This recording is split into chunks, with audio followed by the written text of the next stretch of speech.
Kenapa negara-negara non-muslim itu lebih maju daripada negara-negara muslim?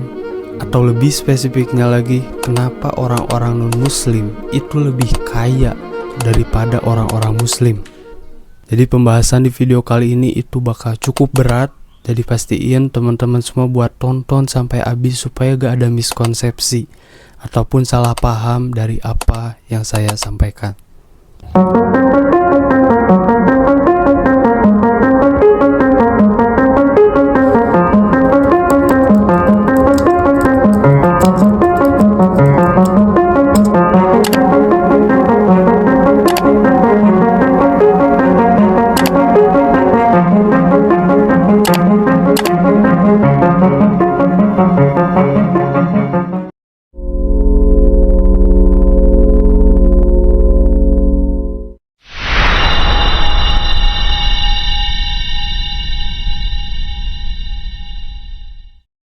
Kalau teman-teman di sini ada yang merasa tidak setuju dengan statement tadi dengan alasan bahwa negara-negara Arab itu mereka pada maju, mereka itu kaya. Misalnya aja Arab Saudi, Dubai, Uni Emirat Arab dan kawan-kawannya. Oke, mereka emang benar kaya.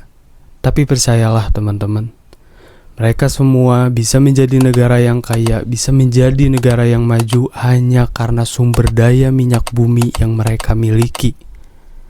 Data dan faktanya memang seperti itu.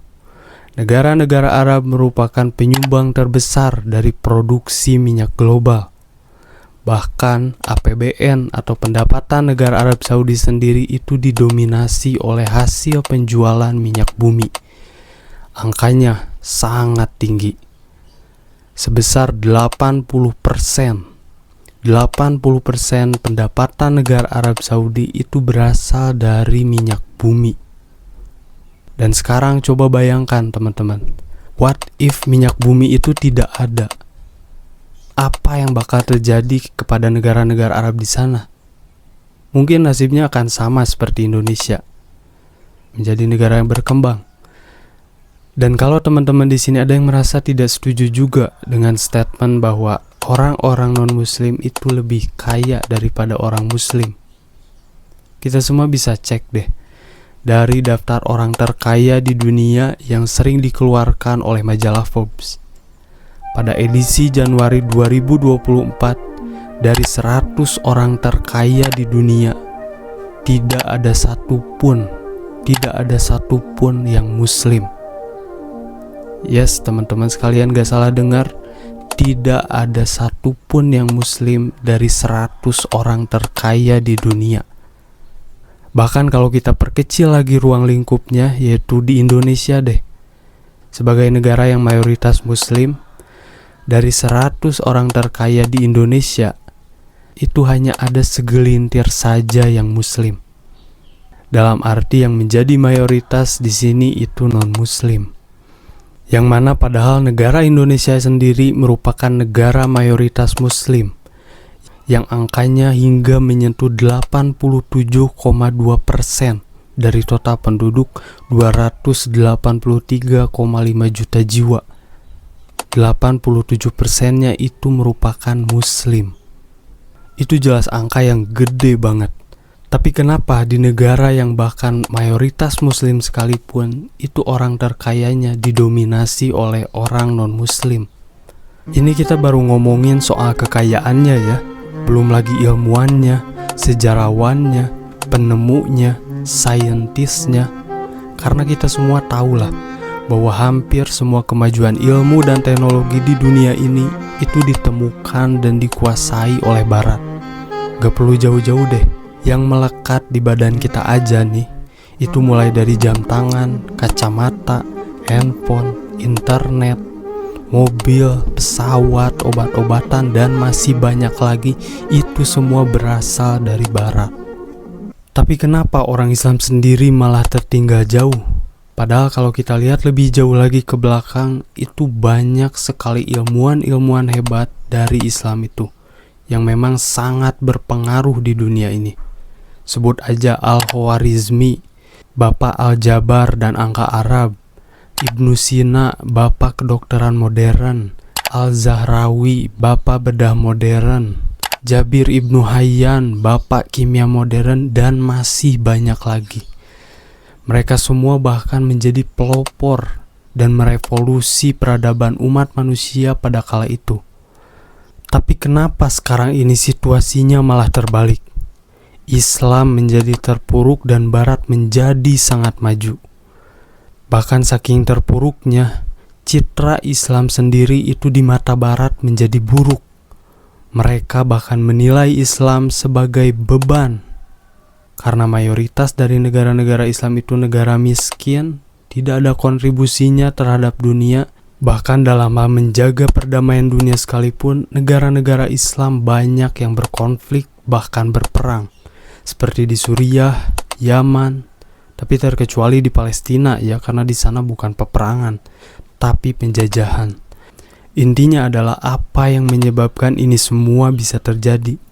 Kenapa Islam begitu terpuruk sekarang ini?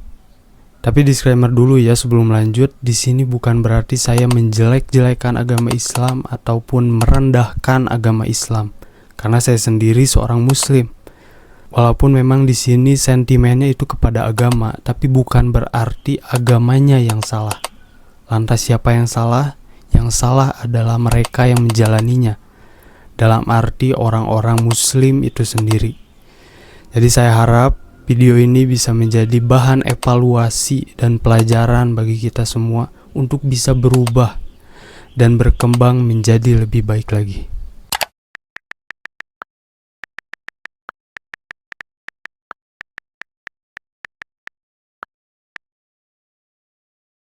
Orang-orang Islam saat ini itu bisa dibilang punya penyakit.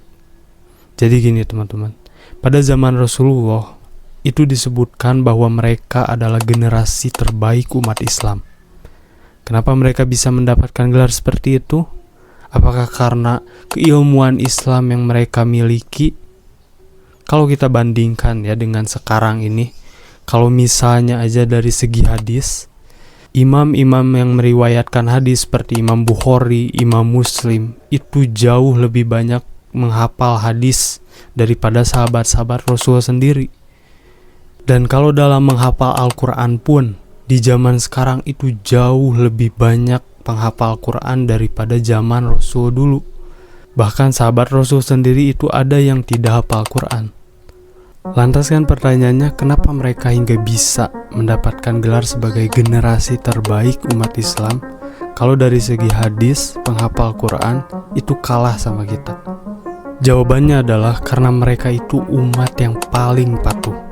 Ketika ada wahyu yang turun, mereka langsung mempercayainya tanpa keraguan sedikit pun. Dan yang paling penting, mereka langsung menerapkannya. Jadi mereka itu pelaksana, bukan penghafal.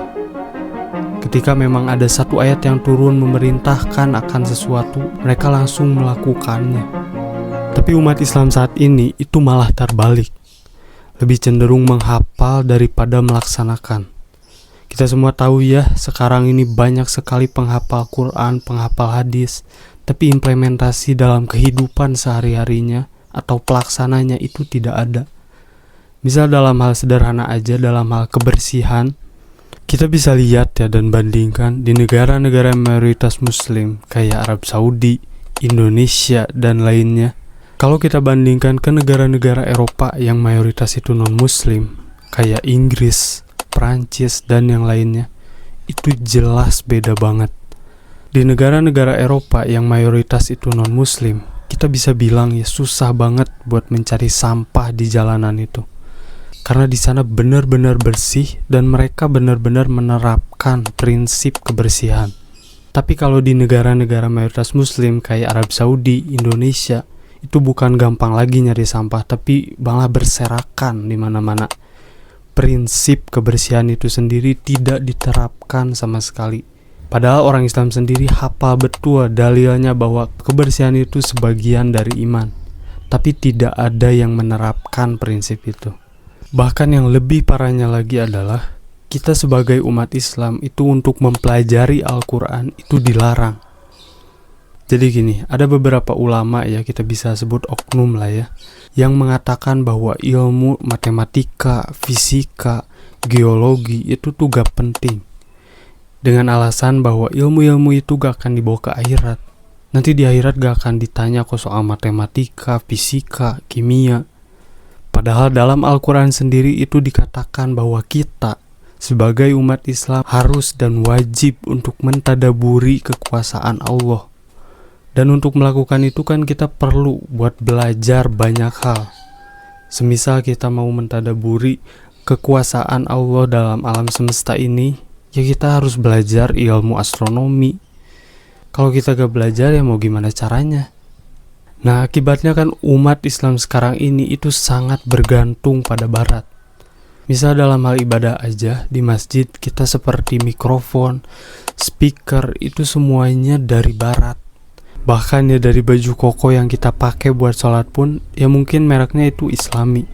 Tapi mesin yang dipakai buat bikin baju itu berasal dari barat.